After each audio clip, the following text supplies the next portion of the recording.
Hello and welcome to Bristol Reptile Emporium's YouTube channel. I'm Gail. And I'm Michelle. And today we are going to talk about how to administer supplements. If I can get my words out, of course. So first of all, let's talk a little bit of why we use these supplements.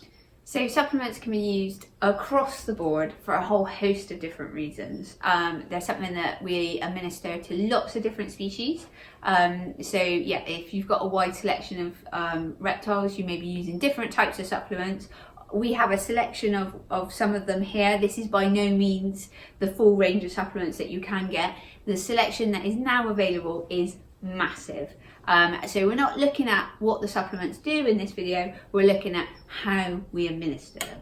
Okay, so can you tell us why we use these supplements? So again, depending on the type of supplement, it's going to affect the purpose of use. The main core of the supplement is basically to help support the things that animals would eat in the wild that we're not providing in captivity. So this is the main purpose. And even people, we know that sometimes our diet can be lacking in nutrients, so we supplement ourselves. And this is similar with what we're doing with reptiles. Obviously it's nice and convenient for us. We can go, just take a tablet in the morning, job done, perfect, no problems. A little bit more tricky with some of the reptiles.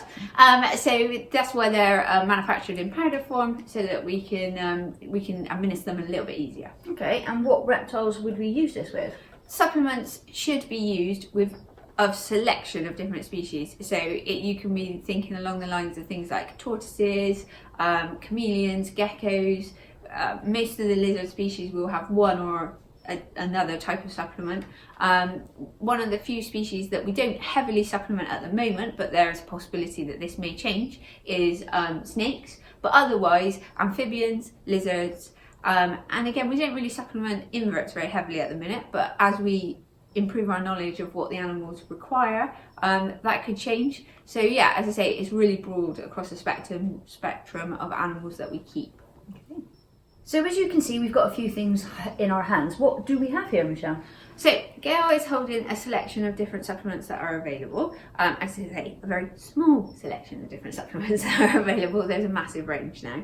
And in comparison, I am holding something which are normally referred to as shakers. Now, you'll probably find these in the kitchen department of any good supermarket, or any good reptile shop may have them as well. We sell these, and the reason why we sell these is they can make administering your supplements, which are in a powder form, a lot easier onto your different food types. Now we've got a nice little video that we're going to run of the difference. So the old school method of administering calcium is either to use like a teaspoon and just kind of shake it over the top, or to use your hands and just pinch it and sort of like shake it over the top like that.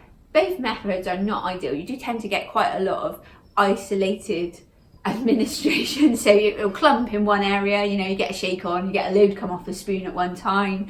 It makes it quite tricky, you know, we've all been there. Or you end up with calcium all over yourself, your clothes, the dog, everything basically. Not where you want it to be. So the great thing about these shakers is we can fill them up with the supplements that we want to use, and then we can just literally, some of them have got lids, some of them haven't, some of them are plastic, some are metal, some are glass. They come in all different materials they're made out of, and you just basically little shake with the lid on, make sure the lid's on because you don't want it to fall off, and you just evenly dispense your supplement over your food item. Now in our video we've done it over leafy greens, but you could also use this when you're doing your live food. If you've got your live food in an empty container before it goes into the enclosure, little shake in, job done. It's just about making things a little bit easier, and it can help control dosage so that you've got a more even spread of your calcium supplement and it's not all clumped together. Thank you for watching Bristol Reptile Emporium's YouTube channel. Don't forget to subscribe, and we look forward to seeing you next week for another video. Bye! Bye!